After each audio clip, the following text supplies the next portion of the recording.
Movies are an art form I love, and one that I don't particularly talk about in these essays all that much, at least on their own. Today, though, that changes because I'm talking about one of my favorite movies ever, like a real certified top 5 glazed ham fave, and it's Kinji Fukasaku's Battle Royale from 2000. But I don't think one movie is enough for this, so I'm gonna also talk about the much more divisive sequel, Battle Royale 2 from 2003. I hope you're ready for a video that YouTube really ain't gonna love because of the content and premises of the movies, because this is a really special duology. But what are we going to talk about specifically? Well, glad you asked, because I'm going to give a little bit of historical context to the first movie, then talk about the first movie, and end with the second. So now, let the games begin.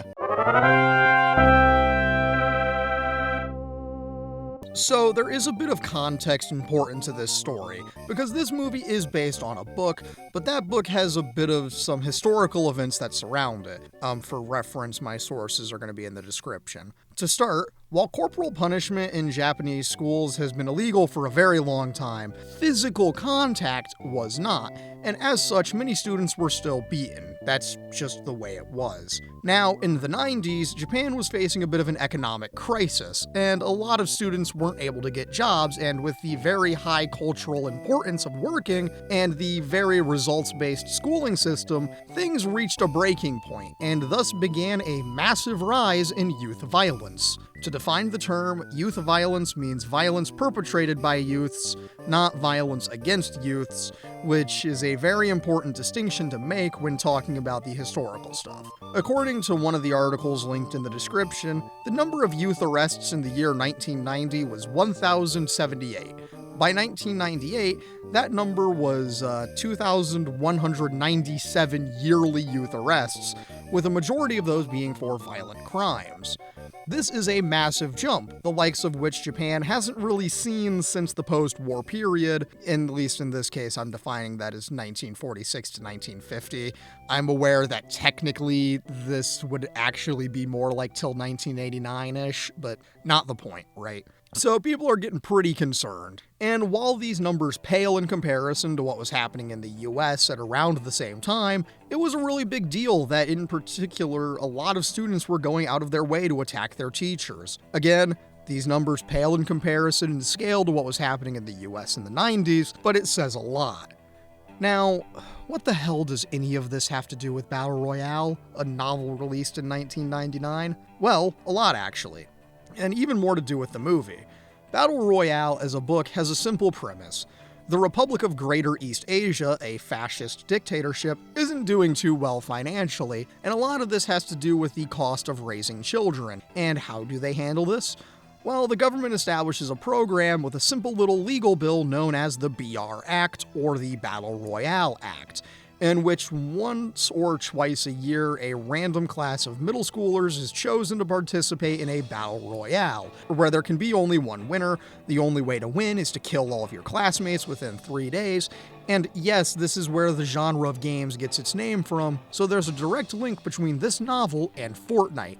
Now that I've said that, this gives me an excuse to put it in the tags of this video, but that's not the point. The point is, it's a very politically motivated thing, and a lot of this has to do with the rise in youth violence that's also been occurring at around the same time. Of course, the book and the movie follow a class that's been selected to participate in a battle royale, and the novel, which I'll admit I'm only about halfway through because the translation I have is like 600 plus pages and I don't have as much time for reading as pleasure as I wish I did, focuses on a lot of the political contexts and various social issues. That is a solid general overview of what you should know going into this, but I'd be remiss if I didn't mention the glaring hunger in the room, because while I don't want to be that guy, Suzanne Collins definitely rode the line between originality and plagiarism when she wrote The Hunger Games in 2008, and then she got all the money and glory from it that should have gone to Kaoshun Takami. I think that's how you pronounce that. I'm sorry for doing it first, and arguably way better.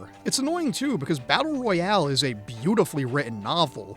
Like, the prose is absolutely gorgeous at times, far more than the usual YA novel is. But who cares? prose doesn't make a multi-million-dollar franchise, getting to release without any major controversy does. And wouldn't you know it, Battle Royale as a film didn't get to legally release in the US until 2011. Why? Well, because the US wasn't exactly in a position to enjoy a movie about kids shooting and killing each other with the lingering impact of Columbine still in the public consciousness. I've only got a little bit more info to dump on you before we tackle the movies, and it's a little bit about the director, Kinji Fukasaku. You'd think a movie this edgy would be a directorial debut, some up-and-coming hotshot looking to make a name for themselves, right? Nope. This was made by a man who has had a lifetime in film nearing the end of his life. Also to note, Kinji Fukasaku was a teenager during World War II and grew up witnessing firsthand the rise of violent crime in Japan following the war, which was explored very thoroughly in what is perhaps his second most famous set of films, Battles Without Honor and Humanity, which I've not only seen, I own physically. Anyway. It's a series of 5 Yakuza movies all released from 1973 to 1974, following the rise of the Yakuza during the post-war years, based on the true stories of a former Yakuza. It's a interesting set of films that did a lot of unique things, but most importantly, it contained a lot of violence, an amazing soundtrack, and a very specific style where after every kill there's a screen where the names of those who died appear with a sting from the soundtrack. And wouldn't you know it, we see that appear in Battle Royale and Battle Royale 2, but without the stinger that makes BWHH so special. Now, to turn back to the director, he was a teen during the post-war period and all that stuff, and he did live long enough to witness the second big rise, which played a big role in the making of Battle Royale. So, with all of that said, I think you know enough, and I think it's time we start up this game proper.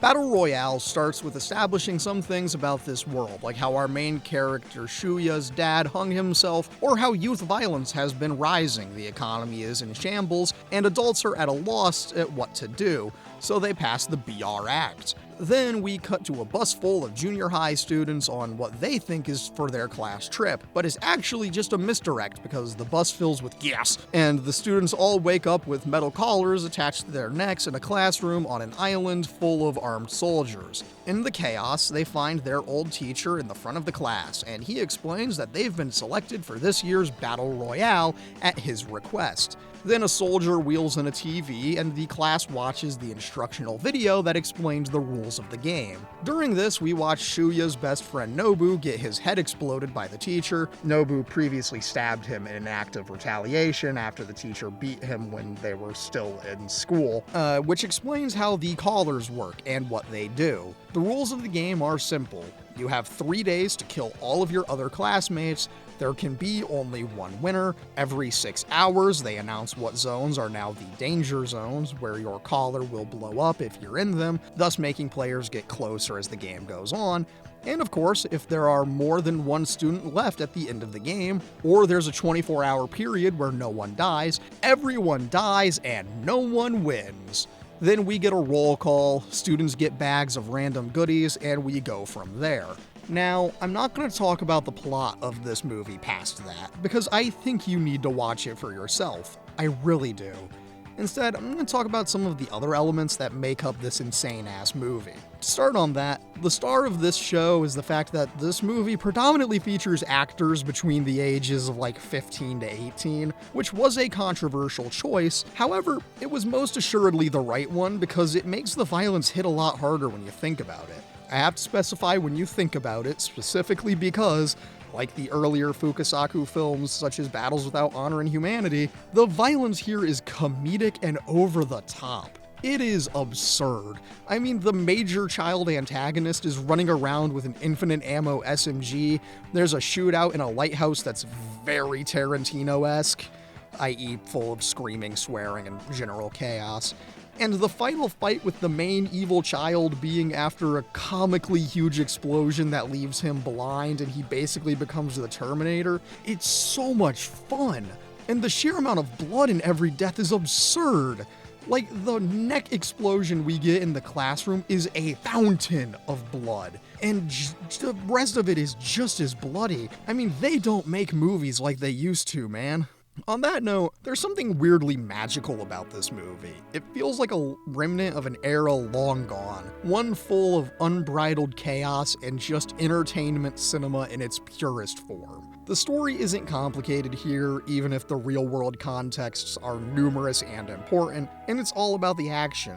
On a narrative front, though, I love how this movie handles every set of characters because we get a lot of unique set pieces within the premise. Obviously, we have our main characters, Shuya and Noriko, but I'm gonna be honest with you, my favorite is Chigusa. She kind of steals the show with her action scenes because she's so competent, and her massacring that one guy is great. Her fight with Mitsuko goes crazy hard, and there's a reason the actor would go on to play Gogo Yubari in Tarantino's Kill Bill series. We get a lot of scenes that manage to give us these glimpses into how every kid handles this dire scenario, and even though a lot of them result in them getting killed nearly immediately, there's a lot of creativity and ingenuity in what happens, and it shows a lot of depth.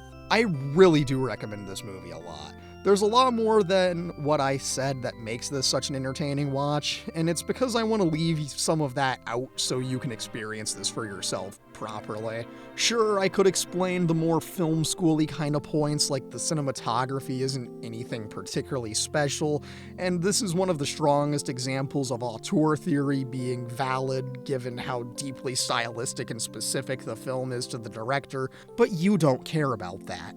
It's a phenomenal movie. Go check it out for yourself after this video, of course. Merry Christmas!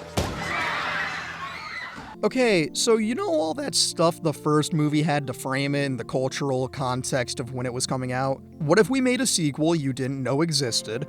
And what if we went off of rails you didn't even know were possible? Enter Battle Royale 2, a movie that is not nearly as bad as everyone likes to say it is, but is not nearly as good as the original. This movie starts 3 years after the original movie ended. Our original protagonists, Shuya and Noriko, have started a terrorist organization to fight back against the corrupt government, and as a result of these increased terrorist actions, the BR2 Act was passed. What is this act, you may ask? Well, we start this movie by watching the teacher from the first movie's daughter willingly sign up to join the program, and a new class has been chosen. They get the usual gas treatment on a bus, but this time we get taken to a military base where we meet the most coked up, not actually on coke instructor you've ever seen. I mean, one of the first things he does is spike a football and scream, Merry Christmas!